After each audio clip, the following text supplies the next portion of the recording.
Leadership is the capacity to translate vision into reality. My guest today is an outstanding leader, and we are going to be having a very wonderful conversation. Welcome to Get to Know Me with Jamal.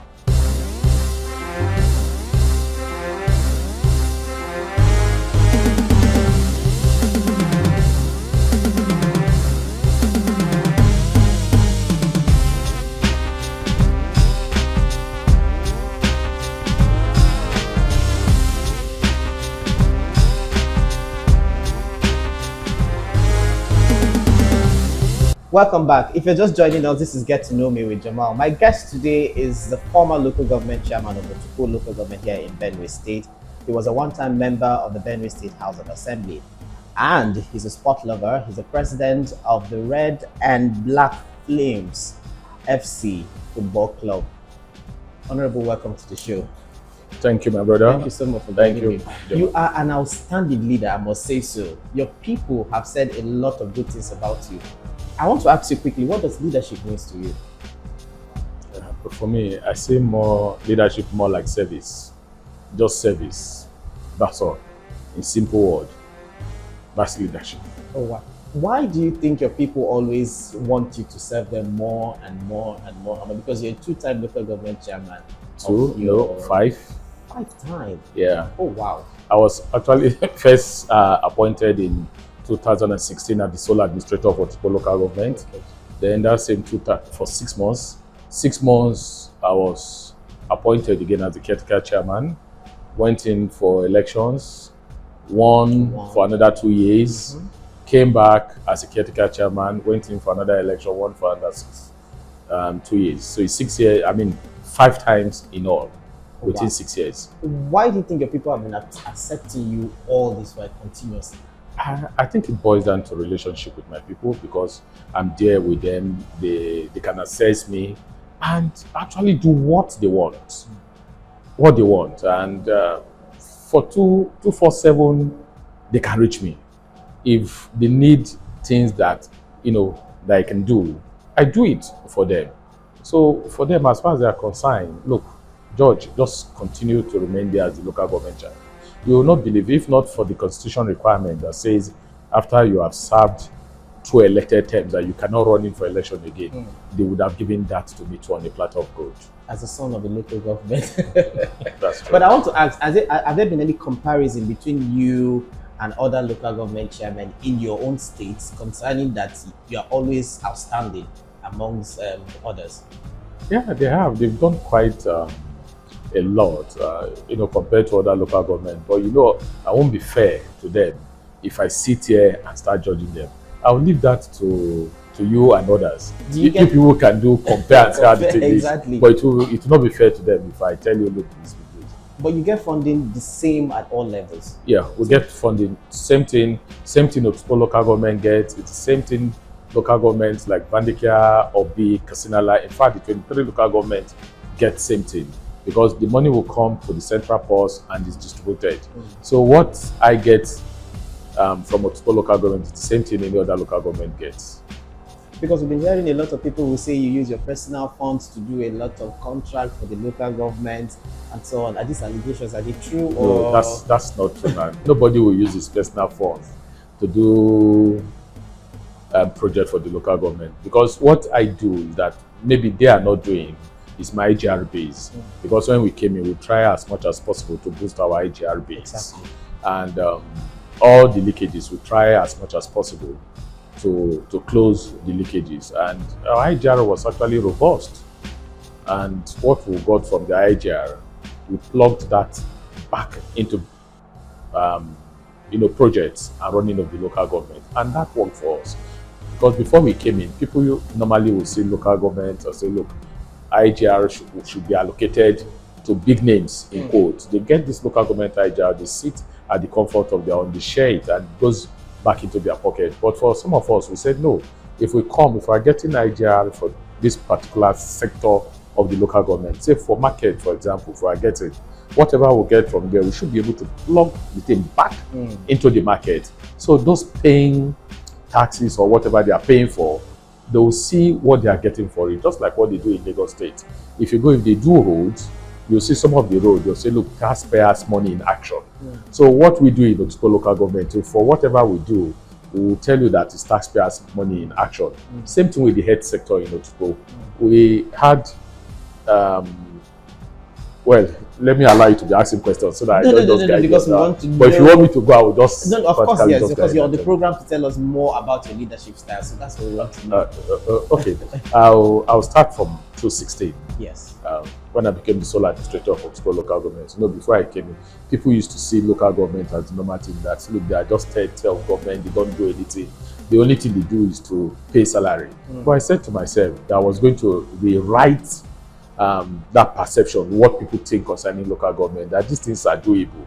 And know that I have a business background too. And if you have a business background, you enter politics, and you are given position of responsibility to serve. I pray that same thing should be able to play out. Because first, I looked at Oturkpo local government, in quotes, let's assume it's my private business. Assumed that's my private business. Definitely, I will not want Oturkpo local government to die. I want Oturkpo local government to develop. I want to develop with projects. It means in business, in quotes too, they are making profit. You understand? So that is the simple analogy that I put in place when I came in. So I said, okay, look, let's draft some terms. For every month, we should be able to do a project. And when we got in, first we started with the legislative hall for the councillors and all those ones. Because for you to have a conducive environment to work, you must first take care of the immediate needs. Yes. Which is to have a hall and to have good chairs and seats for your legislators, so that you don't have issues and problems with them. So that was exactly what we did. We did that. Then the next month, we said, okay, we are going to look at the health sector. And the very first project we did, in having physical project on ground, the health sector was one of the 16-bed hospital that we built. That one is located in Adokicho. The last government presence they had in that particular primary health center was in 1956. Wow. In fact, that was where the second Ochidoma, Ajani Opabi, that was where he served before he was made the Ochidoma. We went there, we built a 16-bed primary healthcare center in that place. I tell you, it's the only thing that's standing up there. We did not only build, we also furnished.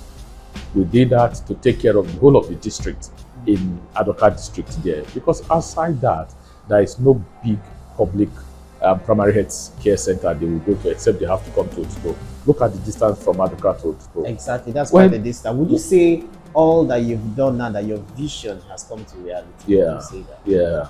How excited are you to achieve all this? No, look, I'm excited. Each time I pass through this project, if I see them, I know most of our projects are projects that will last test of time. I pass and see them, I shake and nod my head and I say, look, I say to myself, I say, George, you have done well. And mind you, that is not the only project too. We have them, by my count, we have close to like about 52 projects, verifiable projects that are on ground in Oturkpo local government within the period of 6 years that I served in Oturkpo local government. Now I see the reason why they call you Mr. Infrastructure. Thank you. We'll be talking to the former local government chairman of Oturkpo, the Honorable George Ali. We'll be right back.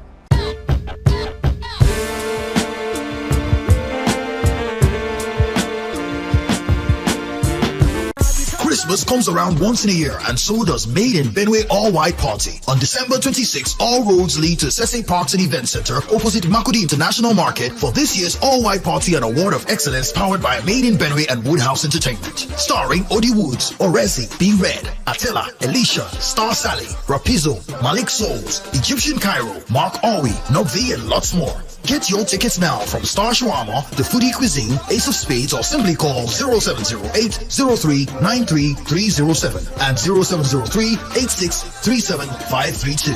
With regular tickets at 3,000 Naira, single VIP 10,000 Naira, and a VIP table for 8 at 200,000 Naira, these tickets are selling out like wildfire. It's Made in Benue, All-White Party and Award of Excellence Show. 6 p.m. Tuesday, December 26th at Sese Parks and Event Center opposite Makudi International Market. If I don't see you, I wouldn't want to be here. Somebody call the police. Oh, call the police. Somebody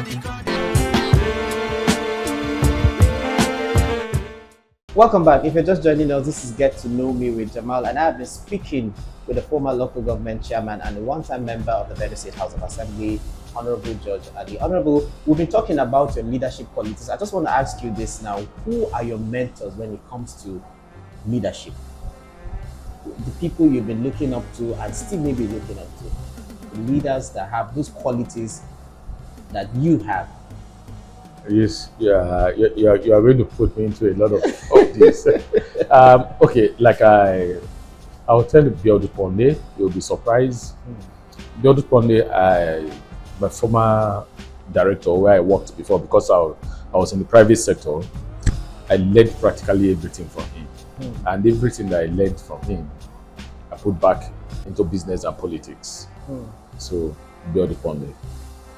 Have you been mentoring other young people to be good leaders and all that? If yes, do you have a platform where you tell people this is what you need to do, this is what you need to do to be able to achieve in areas that you want to be a good leader?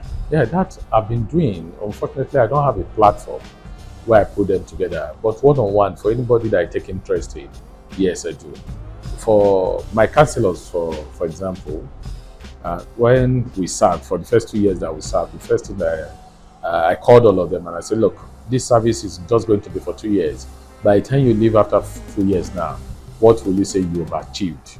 You should be able to do something for your community, for people to see. And at the same time, too, by the time you leave, politics is not a profession. What will you want to put on ground that you do for yourself? And I tell you, out of 13 of them, 8 of them are doing extremely well because they have a small business they call their own that they earn money from on daily basis. And I'm impressed with that.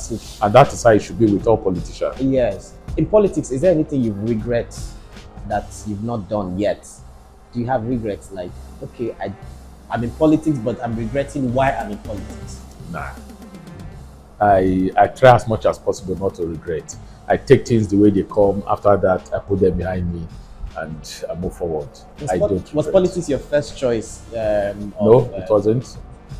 Politics was actually my second choice. And up till now, I will tell you politics is not my first choice. What was your first choice? Business.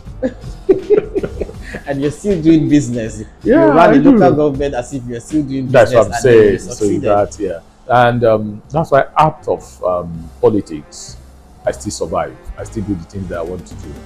So politics is actually not my first choice at all. And I think every other person should see politics like their second choice or third choice, so that it won't be a do or die affair. For you to have succeeded in giving your best to your immediate community, that means your family must be very supportive. Yeah, they are. How supportive? Very, very supportive. My wife, fantastic woman.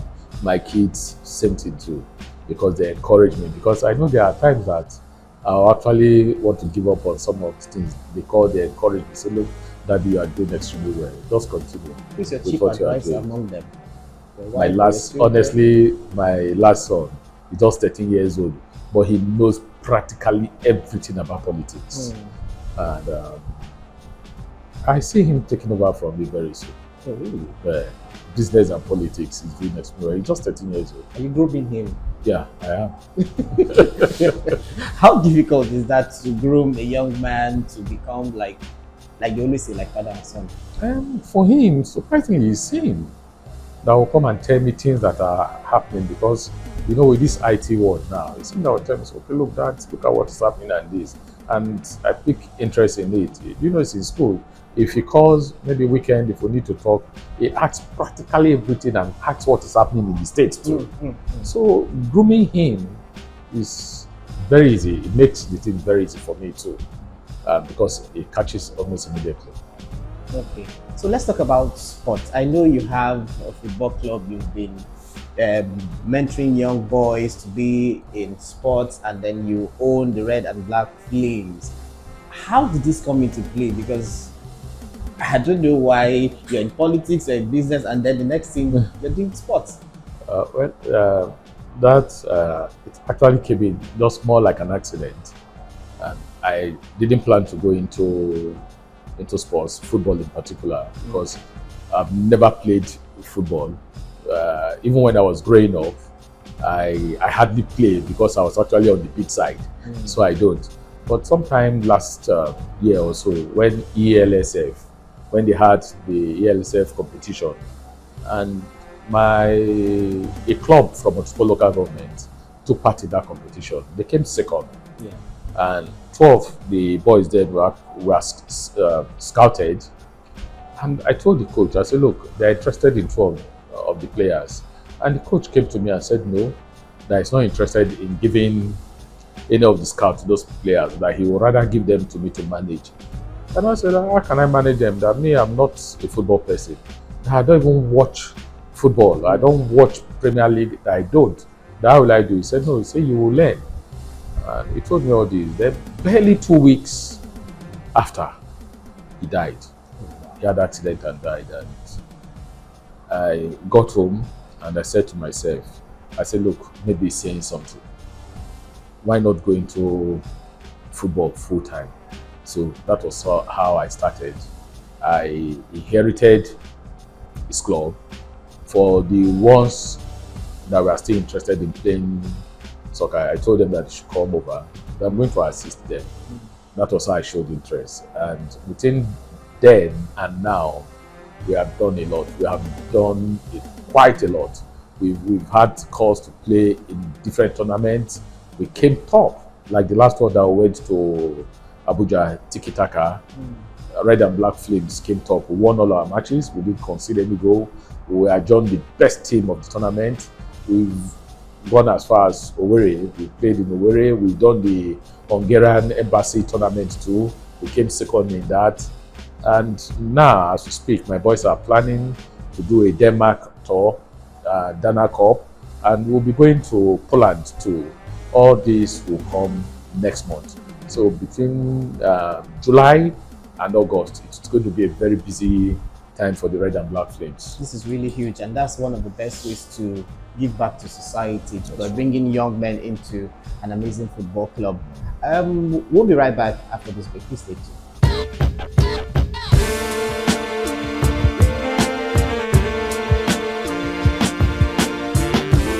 Christmas comes around once in a year, and so does Made in Benue All-White Party. On December 26th, all roads lead to Sese Parks and Event Center opposite Makudi International Market for this year's All-White Party and Award of Excellence powered by Made in Benue and Woodhouse Entertainment. Starring Odi Woods, Orezi, B Red, Attila, Elisha, Star Sally, Rapizo, Malik Souls, Egyptian Cairo, Mark Owi, Nobvi, and lots more. Get your tickets now from Star Shawarma, The Foodie Cuisine, Ace of Spades, or simply call 0708-03-93307 and 0703-8637-532.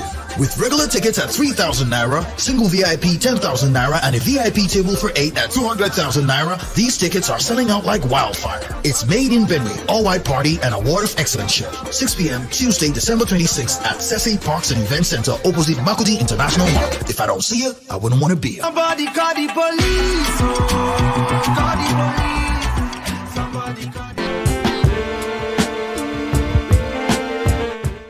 Honorable, I want to quickly ask you, what's the worst advice anybody has ever given you? What's The worst advice. I was in politics. Say, look, start hating that person. And I said to myself, why should I hate the person? If you have issues with that person and you want me to start hating the person, I don't do things like that. And I tell you, that's why I'm a PDP man. I relate with APC. I have them as my friends. And when I was in APC too, I related well with people in PDP. I had them as my friends. So I don't do hating when it comes to politics. And that is the worst advice I actually got from a senior friend. Say, look, because he is not talking to that person, I should not talk to that person. But I didn't take it. I refused. The friend of my friend is not your enemy. How Yeah. can you even say yes? But I didn't do it. And I try as much as possible too to tell those that are close to me. Say, look, you don't need to start hating somebody because of party. So that is the worst advice that I've actually gotten. But thank God I didn't go with the advice. Okay. I want to also ask you, what is that thing you are still planning to achieve that you've not achieved yet? In Benue, I want my brand, my products, I want it to be a household name. I'm trying to achieve hospitality to some extent. Yes, I've been able to achieve that of hospitality, but there are other productions that I'm going into. I want to believe that in the next 6 months from now, they should be household name. Like you said, you're a good businessman, so we should be waiting for that. Okay, I wanted to ask again this final question. What do you do when you're not doing business, politics, or when you're not with family? How do you relax? I sleep a lot. I sleep because I work a lot. I do like 18 hours every day. So if I'm not doing business, I'm not with family, I sleep. Honorable, thank you so much for being on the show today, and I wish you the very, very best. Thank you so very much. much. Of Thanks, course, sir. we'll get to invite you on the show. No some problem. other time. Anytime, just call me. Thank you very Thank much. you. I appreciate it. Well, guys, that's our show for today. I want to thank all of you for watching. Remember, you can check us out on all our social media handles: Instagram, Twitter, and Facebook. Is I Get to Know Me with Jamal. Like I always say, be kind to one another, and I'll see you at the next episode. Goodbye.